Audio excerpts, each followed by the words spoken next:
नमस्कार किसान भाइयों। आज है 11 अक्टूबर 2025 और दिन है शनिवार। हफ्ते का आखिरी दिन होता है आज मंडियों में किसान भाइयों, और कल की भी खरीदारी ज़्यादातर एफएमसी मंडियों में आज ही की जाती है। जैसा कि हम देखते आए हैं, बरसात के बाद हफ्ते जैसे ही मंडियां खुली थी, रेटों में इस हफ्ते ज़बरदस्त उछाल देखा गया था। तो आज पूरे हफ्ते का थोड़ा सा संक्षिप्त में विवरण भी जानेंगे, और ऊना होशियारपुर की जो खबरें आ रही हैं उसमें कुछ अफवाहें हैं या कितनी सच्चाई है इसकी बात भी जानते हैं। और मध्य प्रदेश, गुजरात, महाराष्ट्र, बंगाल, यहाँ पर क्या आलू के रेट रहे और क्या जो बरसात के कारण क्या परिस्थितियाँ बन रही हैं, नए आलू की कहाँ कहाँ तक पहुँच रही है आमद, और उससे क्या असर पड़ रहा है पुराने रखे हुए कोल्ड के आलू पर, इन सब बातों की चर्चा करते हैं। तो आइए शुरू करते हैं। मैं हूँ आपका डॉक्टर के भारद्वाज और आप देख रहे हैं ब्रजराज कृषि फार्म यूट्यूब चैनल। किसान भाइयों, सबसे पहले हम बात कर लेते हैं बरसाती सीजन की, यानी कि जो अभी आपने देखा होगा कि लौटते मानसून का कहर फसलों पर टूटा है, और किसान की जो है उम्मीद, अब अगर हम दो तरह से इसको कह सकते हैं, एक कॉमन किसान वर्ड सभी के लिए इस्तेमाल होता है, किसानों को नुकसान भी हुआ, और आलू किसान जिनका आलू कोल्ड स्टोरेज में रखा गया था उनके लिए एक उम्मीद की किरण भी नजर आई। हालांकि आज भी कुछ ऐसे लोग, यानी कि एक पूरा का पूरा तबका इस आलू के लिए नकारात्मक खबरें फैलाने में पूरे जी जान से लगा हुआ है। वो चाहे कहीं भी किसी भी स्तर की पॉजिटिव बातें को भी नकारात्मक घुमा फिरा के कर देता है। उसका क्या कैसा नज़रिया है उसकी भी हम बात करेंगे किसान भाइयों। सबसे पहले अभी हम बारिश की बात करते हैं। आज से 14 अक्टूबर तक किसान भाइयों उड़ीसा और महाराष्ट्र के कई जिलों में लौटते मानसून की तूफानी बारिश का असर देखने को मिल सकता है। दक्षिण पश्चिम मानसून की वापसी अलीबाग, अहिल्यानगर, अकोला, बर्नपुर, वाराणसी से गुजर रही है, यानी कि ये बादल गुजर रहे हैं। यहाँ पर कहीं कहीं बहुत भारी और कहीं कहीं बहुत भारी से ज़्यादा बारिश हो रही है, कहीं छिटपुट बारिश भी है। अप्रैल अगले अगर 2-3 दिन की बात करें किसान भाइयों, अगले 2-3 दिनों में उत्तराखंड के अलावा यूपी, मध्य प्रदेश, महाराष्ट्र, उड़ीसा में कहीं कहीं भारी और कहीं अति भारी बारिश की संभावना है। इसके लिए अलर्ट जारी किया हुआ है। इसके अलावा किसान भाइयों केरल, तमिलनाडु व कर्नाटक में भी कई स्थानों पर भारी से अति भारी बारिश होने की पूरी संभावना है। अब किसान भाइयों, ये जो बारिश की गतिविधियां हुई उससे जहाँ अगैती आलू की बुवाई होती थी, या आप कहें कि मुख्य फसल आलू की बुवाई जैसे पंजाब में बुवाई हो रही है, उन पर प्रभाव पड़ा। और उस प्रभाव की बहुत सारे लोगों ने जाकर के ग्राउंड जीरो से भी रिपोर्टिंग करी। बताया गया कि ज़्यादातर फसलों में 30 से 40% का नुकसान है, उन्होंने भी बताया। और कई किसान भाई हमारे व्यूवर भी हैं वहाँ पर, उन्होंने भी बताया कि उनका काफ़ी बड़ी मात्रा में बारिश ज़्यादा होने की वजह से नुकसान हुआ है। अब इसमें किसान भाइयों ऊना में जो बारिश हुई है, और ऊना में क्या है कि रेतीली मिट्टी है ज़्यादातर, और कुछ निचले एरिया में तो पानी सूखा ही नहीं, जैसे कि हमें बताया नदी के किनारे का पानी था, वहाँ पर तो बुवाई हुई नहीं। इस तरह से 30% एरिया तो बुवाई से छूटा ही था। इसके अलावा जो एरिया में बुवाई हुई थी वहाँ पर भी कुछ ऐसे क्षेत्र थे जहाँ पर काफ़ी मात्रा में, देखिए सब जगह तो एक सा होता नहीं, ये तो सभी लोग जानते हैं भाई। कहीं निचले खेत होते हैं, कहीं ऊंचे खेत होते हैं, कहीं मिट्टी इस तरह की होती है जिसमें बहुत जल्दी पानी भर जाता है और पानी को रोक लेती है, और कहीं ऐसी मिट्टी होती है जिसमें पानी सूख जाता है या बह करके निकल जाता है। तो हर तरह का होता है। तो ये ऐसा तो नहीं कि 100% जिन क्षेत्रों में बुवाई थी वहाँ पर पानी पड़ा और वहाँ पानी भर गया और पूरी फसल खराब हुई, ऐसा तो है नहीं। लेकिन किसान भाई ज़्यादातर क्षेत्र में बारिश हुई है, उसमें ऐसा हुआ कि बहुत ज़्यादा बारिश होने की वजह से बीज भी सड़ा है, और बीज सड़ने की वजह से उस फसल में 30% से लेकर के 40% का नुकसान का आकलन किया गया। जबकि इसी खबर को जो मंदड़ीय ग्रुप है जो ये कह रहे हैं कि भाई आलू आ जाएगा और अभी नया आलू आने ही वाला है, बस आप जल्दी से जल्दी फेंक दो आलू को, ऐसे भाई एक समूह है, एक पूरा का पूरा ग्रुप, एक धड़ा इस तरह का काम कर रहा है, जिसको आलू के रेटों को बढ़ते ही उनको मिर्ची लगती है और वो कहीं ना कहीं ऊल जुलूल बातें करने लगते हैं। उनका ये कहना है कि ये जो बारिश हुई है इससे वहाँ की बम्पर फसल आएगी ऊना की। मिट्टी ने पानी पी लिया, तो पहले क्या प्यासी थी मिट्टी? पहले इनको पूछना चाहिए। पानी पहले नहीं पी रही थी, बारिश तो लगातार हो रही है और इस बार बहुत बारिश हुई है। पिछली बारिश की वजह से जो निचले एरिया में बुवाई नहीं हो पाई, नदियों में तूफानी गति से नदियों में पानी बहा है, निचले बाढ़ के से हालात बने रहे, पंजाब में बड़ा क्षेत्रफल बाढ़ में डूब गया, तब क्या मिट्टी प्यासी थी? और अब इस बारिश से मिट्टी ने पानी पी लिया और बम्पर से बहुत बम्पर फसल आ रही है। तो ऐसे लोगों को, या तो वो किसान नहीं है, जानते ही नहीं कि खेती कैसे होती है, और एक बार पानी पी लेने से बम्पर फसल आ जाए तो फिर तो भाई हमारे भी खेतों में पानी भरा हुआ है, उसमें भी बम्पर होगी पैदावार। मौसम, टेम्परेचर, मिट्टी और कितना पानी समय पर लगा हुआ है, बहुत सारे कारक बम्पर पैदावार में काम करते हैं मूर्खों। खाली एक बार बारिश होने से बम्पर पैदावार नहीं आती, तो ये उल जुलूल बातें करके अपने मानसिक संतुलन को खो गया है, ये तो हमें पता ही है, उसको मत दिखाइए। क्योंकि आप किसान के विरुद्ध जब बात करोगे तो आप पता लग रहा है हमें कि ऐसे लोगों का मानसिक संतुलन अब ठीक नहीं है, क्योंकि उनके कहे मुताबिक चीज़ें हुई नहीं।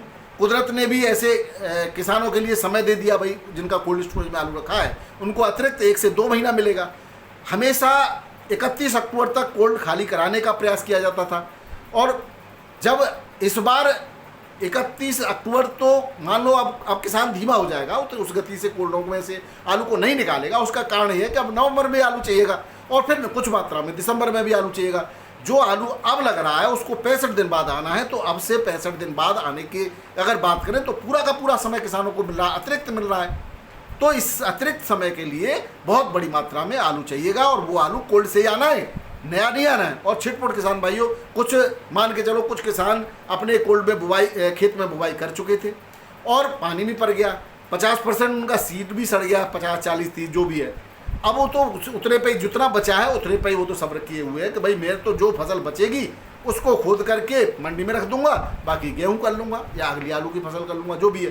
कुछ ऐसे भी किसान होंगे, तो वो आलू तो आ जाएगा, नवंबर के लास्ट में आ जाएगा किसान भाइयों। जिनका सितंबर में बुआई हो गई थी तो वो 15 सितंबर हुई, तो 15 नवंबर 20 नवंबर तक आ जाएगा। लेकिन वो कितना है ये इनको दे, वो बहुत कम मात्रा में होगा, उससे पूर्ति होने वाली नहीं है, इसलिए उससे डरने की आवश्यकता ही नहीं है। अब किसान भाइयों, इसके अलावा हम बात करें कुछ समाचारों की आपके हित के। केंद्रीय कृषि विभाग ने राष्ट्रीय कृषि बाजार ई-नैम पर कृषि उत्पादों की संख्या, यानी कि एक कृषि बाजार है ऑनलाइन में सरकार का, केंद्रीय कृषि विभाग का, उस पर जो उत्पाद हैं उनकी संख्या अब 247 हो गई है। इसमें नए 9 उत्पाद अभी जोड़े गए, जिनमें ग्रीन टी, चाय, सामान्य चाय, अश्वगंधा और अश्वगंधा की सूखी जड़ें, सरसों का तेल, मेंथा ऑयल और ऑलिव ऑयल, इस तरह से कुल 9 उत्पाद और जोड़ दिए गए हैं। तो ये भी इनको अंतर्राष्ट्रीय स्तर पर इस पोर्टल के माध्यम से बिक्री किया जा सकेगा। बिहार की बात करें किसान भाइयों, यहाँ बिहार से खबर है, अखिल भारतीय किसान सभा ने बिहार में सरकार पर आरोप लगाया है कि स्वामीनाथन आयोग की जो रिपोर्ट थी उसके अनुसार समर्थन मूल्य लागू नहीं किया। इसके कारण से बिहार के किसानों को करीब 10,000 करोड़ का नुकसान उठाना पड़ा है। साथ ही उनकी आमदनी में 3 लाख करोड़ की वृद्धि जो हो सकती थी वो नहीं हो सकी, 3 से 4 लाख। तो इस तरह से वहाँ पर ये कहा कि एमएसपी पूरी लागू नहीं की गई और सरकार को अब करनी चाहिए। किसान भाइयों, कॉटन कॉरपोरेशन ऑफ इंडिया, यानी कि जो कॉटन के बारे में पूरा विवरण देता है, उसके मुख्य प्रबंधक ललित कुमार गुप्ता ने एक बात कही। उन्होंने कहा कि किसान को अगर लगातार कॉटन की खेती करने के लिए, यानी कपास की खेती करने के लिए अगर प्रोत्साहित करना है तो उनके लिए कपड़ा मिलों का सुचारू रूप से चलना आवश्यक है। पिछले दिनों किसान भाइयों, यूएसए, अमेरिका से भारत की ट्रेड डील को लेकर के काफ़ी उठापटक जारी है। काफ़ी कॉटन का कारोबार हमारा अमेरिका के साथ होता था, कच्चे माल की सप्लाई और काफ़ी मिले वहाँ में। अब यहाँ पर जो टैरिफ लगने से निर्यात प्रभावित हुआ है कॉटन का, तो इसकी वजह से किसान भाइयों यहाँ पर रेट जो हैं इस बार कम हुए हैं। अगर इसकी बात करें तो किसान भाइयों, कीमत 4 साल के अभी इस समय निचले स्तर पर है, जबकि एमएसपी सरकार ने 8% की वृद्धि के साथ बढ़ाया था, 8% बढ़ा दिया था एमएसपी। लेकिन किसान भाइयों, जब हमारे घरेलू मांग जो है वो नहीं होगी तो धीरे धीरे अगर इसी तरह से रेट कम मिलेंगे किसानों को, तो किसान कपास के उत्पादन से मुंह मोड़ लेंगे। इन सब की बातें सरकारी पोर्टल पर होती हैं, सरकारी मंत्रालय पर होती हैं, सरकार के नुमाइंदे करते हैं, लेकिन आलू की एमएसपी से संबंधित कोई आज तक चर्चा नहीं हुई। आलू के निर्यात को लेकर के कोई चर्चा नहीं हुई। आलू कितना भरा हुआ था इसका आंकलन नहीं किया गया, कोल्ड स्टोरेज से रिपोर्ट नहीं मांगी गई। और आलू किसानों को प्रोत्साहन देने के लिए कोई चर्चा नहीं है। केवल कहा गया है कि हमने अनुसंधान केंद्र खोला है, बहुत अच्छा आपको बीज मिलेगा, क्योंकि बीज तो किसान खरीदेगा, अभी भी बहुत अच्छा मिल रहा है बीज, लेकिन उस बीज को करेगा क्या जब उसकी फसल का उसको उचित मूल्य नहीं दिया जाएगा, तो उस बीज का किसान करेंगे क्या। केवल ये सब उद्योगों के लिए ही किया जा रहा है ऐसा प्रतीत होता है, क्योंकि इस समय जो प्रोसेसिंग का आलू है उसका निर्यात बढ़ाया गया है, पूरा नंबर 1 है इंडिया उसके निर्यात में, प्रोसेसिंग यूनिट लगाई जा रही हैं, कॉन्ट्रैक्ट एग्रीकल्चर को बढ़ावा दिया जा रहा है, लेकिन सामान्य किसान अपनी मर्जी से जो कर रहा है उसके लिए कोई योजना सरकार की तरफ से नजर नहीं आती है। तो कहीं ना कहीं किसान भाइयों, हमें अपने जो अभी बिहार में चुनाव है, बिहार के किसान उनसे मंत्रियों से बात कर सकते हैं, जो भी आपके वोट मांगने आए उनसे बात कर सकते हैं। बाकी हम जो एफपीओ हैं वहाँ पे भी कुछ लोग उद्योगपति जुड़े हुए हैं किसान के रूप में, तो वहाँ पे भी किसान को उसके लिए भी पूरा लाभ नहीं मिल रहा। बड़े बड़े किसानों के संगठन हैं, वो इसके लिए सरकारों से बात जरूर करनी चाहिए उनको, क्योंकि आप जो कॉन्ट्रैक्ट एग्रीकल्चर की बात करते हो, यानी कंपनियों के आलू के उत्पादन की बात करते हो, वो कहीं ना कहीं उद्योगपतियों को लाभ पहुँचाने की रणनीति है, किसानों को उससे कोई खास लाभ मिलने वाला नहीं है। इसकी बात जरूर हमारे किसान संगठनों को सरकार से करनी चाहिए। इसके अलावा किसान भाइयों, उत्तराखंड में मोटे अनाज की खरीद जारी है 1 अक्टूबर से। इसको बढ़ावा देने के लिए रागी, इसको वहाँ पे लोकल भाषा में मंडुआ कहा जाता है, उसकी सरकारी खरीद 48 रुपये 86 पैसे प्रति किलो की दर से की जा रही है। इसके लिए 211 समितियों पर खरीद के लिए जो है केंद्र बनाए गए हैं। पिछले साल इसकी कीमत 42 रुपये 90 पैसे थी प्रति किलो की, और 10,000 किसानों ने 31,640 क्विंटल रागी को सरकारी खरीद केंद्रों पर बिक्री किया था। अब किसान भाइयों, बात कर लेते हैं आज के आलू के भावों को लेकर चर्चा करेंगे। आज दिल्ली आजतपुर मंडी में मात्र 102 गाड़ियां थी, जिसमें कल की 36 बैलेंस भी थी, यानी कि किसानों ने अब धीरे कर दिया है आलू की बिक्री को कोल्ड स्टोरेजों पर। कोल्ड स्टोरेजों पर भी व्यापारियों का यही रोना धोना है कि अब किसान नहीं आ रहे। किसान जब आएंगे जब किसानों को उनकी उपज का, उनके आलू का उचित मूल्य मिलेगा। आपको आवश्यक ये है कि अब जो है किसानों को वह मूल्य दिया जाए जिस मूल्य की वास्तविक आवश्यकता है। तो अगर वो मूल्य मिलेगा तो निश्चित रूप से किसान आएंगे और अपनी बिक्री भी करेंगे। तो दिल्ली आजतपुर मंडी में आज मात्र 102 गाड़ियां थी, बिक्री में भी तूफानी गति से बिक्री देखी गई, रेटों में भी सुधार देखा गया। बाराबंकी मंडी में भी सुधार है किसान भाइयों। आज शुगर फ्री आलू 13 से 13.5 रुपये किलो बिका, नॉर्मली 12, 12.5, 13 तक बिकता रहा है। सामान्य आलू 12, 12.5 रुपये किलो के रेट से बिक्री हुआ। हॉलैंड 13 से 14, राजेंद्र वन 12 से 12.5 रुपये किलो। कोल्ड स्टोरेज पर राजेंद्र वन की बिक्री में काफ़ी सुधार देखा गया किसान भाइयों, 12 से 13 रुपये किलो, यानी कि 1200 से 1300 रुपये क्विंटल की रेट से कोल्ड स्टोरेज पर बिक्री देखी गई। कानपुर मंडी में आज 40 गाड़ियों के आसपास की आमदनी थी। 37 आलू 9 से 11.5 रुपये किलो, गुल्लाब 10 से 11 और किर्री 6 से 8 रुपये किलो। किसान भाइयों, बीजा के बिक्री में ज़बरदस्त तेजी देखी गई। हाइब्रिड आलू 10 से 11.5 रुपये किलो बिका, हल्की क्वालिटी का 8 से 9 रुपये किलो। चिप्सोना 11 से 12, लौकर 12 से 13 रुपये किलो, कंचन 11 से 12, सिंदूरी 12 से 13, हॉलैंड 14, 15 रुपये किलो के रेट से बिक्री हुआ। सीनाथ 12 से 14 रुपये किलो। अब बीजा की बात करें किसान भाइयों, लाल आलू चाहे सिंदूरी हो, चाहे हॉलैंड हो, चाहे कंचन हो, सभी का बीजा 13 से 14 रुपये किलो के रेट से के आसपास बिक्री हुआ है। वहीं सफ़ेद आलू हाइब्रिड का बीजा 9 से 10 रुपये किलो के रेट से बिक्री हुआ। तो किसान भाइयों, अब बात करें वाराणसी मंडी की, तो यहाँ पर आज गाड़ियों की आमद कम देखी गई। 19 से 20 गाड़ियाँ थीं, जिसमें बैलेंस थी कल की 5 गाड़ी। कल काफ़ी मात्रा में आलू आया था। रेटों में किसी प्रकार की कोई भी नरमी नहीं है, कल के ही रेट स्थिर देखे गए, यानी कि ज़्यादातर मंडियों में रेट बढ़ने के बाद अब स्थिर हो गए हैं, नीचे आने की कोई गुंजाइश नहीं है। जयपुर मंडी में भी किसान भाइयों गाड़ी की आमदनी में कोई कमी नहीं है, लेकिन रेटों में भी सुधार है। यहाँ पर सुपर क्वालिटी का आलू 13-14 तक बिका। एवरेज क्वालिटी का आलू 12 रुपये 9 से 12 रुपये किलो बिका है। हल्की क्वालिटी का 7-8-9 रुपये किलो बिका। हाइब्रिड 8 से 10, सुपर क्वालिटी का हल्का 6 से 7 और 302 आलू 11-11.5 रुपये किलो के रेट से बिक्री हुआ। वहीं लाल आलू 12 से लेकर के 17 रुपये किलो के रेट से यहाँ पर बिक्री हुआ है। बात करें मुंबई मंडी की, यहाँ पर किसान भाइयों 27 बड़ी गाड़ी और 4 टेम्पो सुबह 31 गाड़ियों में 14,658 पैकेट थे और रेट था सुबह सुबह 15 से लेकर के 16.5 रुपये किलो का। उसके बाद किसान भाइयों 30 बड़ी गाड़ी और 6 टेम्पो मिला करके 36 गाड़ियाँ थीं। रेट भी बढ़िया रेटों से आलू स्थिर गति से चलते रहे। 18,219 पैकेट थे। 37 आलू 15 से 16.5 17 रुपये किलो तक बिका। सुपर क्वालिटी का एक लॉट। बाकी ज़्यादातर आलू 15 और 16 रुपये किलो के रेट से बिक्री हुआ। हल्की क्वालिटी का 10 से 13, शुगर फ्री भी 15-16 के रेट से बिक्री हुआ। एमपी का लॉकर 18 से 20, एमपी का ज्योति 16 से 18 और गुजरात का LR वेपर पास 15 से 17 रुपये किलो के रेट से बिक्री हुआ है। कल की बैलेंस थी यहाँ पर 25 गाड़ियाँ, जिसमें यूपी की 15, गुजरात की 7 और एमपी की 3 गाड़ियाँ थी। किसान भाइयों, बेंगलोर मंडी में 18,436 पैकेट की आज आमदनी थी। 18 से लेकर 19 रुपये किलो सुपर वीवीआईपी क्वालिटी का आलू बिक्री हुआ। एक आध लॉट थोड़ा सा 20 के आसपास भी बिक्री हुआ है। बाकी ज़्यादातर आलू 15 से लेकर के 17 रुपये किलो बिका।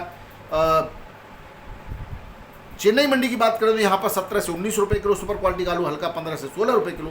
मदुरई मंडी में और तिरछी मंडी में 19 से लेकर के 22 रुपये किलो के रेट से सुपर क्वालिटी का आलू, हल्का 17 से 18 रुपये 20 रुपये किलो के रेट से बिक्री हुआ। मेटिया पालन में आज 73 गाड़ियाँ थी, जिसमें ऊटी की 13 गाड़ी, ऊटी का आलू 24.5 से लेकर के 36 रुपये किलो, डिम्बम की 50, 19 से लेकर के 24.5 रुपये किलो डिम्बम की धीरे धीरे आमदनी कम होती जा रही है किसान भाइयों। हसन की 4 गाड़ियाँ थी, 16.5 से 19 रुपये किलो हसन का आलू बिका। गुजरात की भी 4 गाड़ियाँ थी, 13 से 20 रुपये किलो गुजरात का आलू, और आगरा की 2 गाड़ियाँ थी, 17 से 20 रुपये किलो आगरा का आलू बिक्री हुआ। किसान भाइयों, क्वालिटी वाइज रेट है ये। बंगाल के गड्ढ आलू में आज तेजी देखी गई। आज जो कौतलपुर बांकुड़ा डिस्ट्रिक्ट में 1200 से 1210 रुपये क्विंटल गड्ढ आलू देखा गया। वहीं मेदिनीपुर में भी किसान भाइयों 1180 से 1220 रुपये क्विंटल के रेट से अमलासुली मंडी के अंदर आलू की बिक्री देखी गई। तो ये थे किसान भाइयों आज के आलू के भाव और आलू के समाचार। कोल्ड स्टोरेजों पर भी आलू की किसान भाइयों बिक्री में तेजी है। इस समय ML कोल्ड स्टोरेज सारे रिकॉर्ड ध्वस्त करते हुए 1825, 1730, 1700, 1675, 1650 रुपये क्विंटल के रेट से 302 आलू की खरीदारी कर रहा है। तो इस तरह से यहाँ पे कोल्ड पर व्यापारी खरीदते हैं और यहाँ का आलू ज़्यादातर साउथ में हैदराबाद जाता है। तो इस तरह से अगर अन्य कोल्ड भी किसानों का अगर सहयोग करने लगे तो किसान भाइयों समृद्धि सबकी एक साथ आएगी। बाकी लोग अपना भला सोचते हैं, किसान को सूली पर चढ़ाने से भी बाज नहीं आ रहे, तो ऐसे लोगों को तो कहना ही क्या। वीडियो पसंद आए तो जरूर शेयर कर दीजिएगा। बहुत बहुत धन्यवाद। नमस्कार, राधे राधे, जय जवान जय किसान। आपका दिन मंगलमय हो।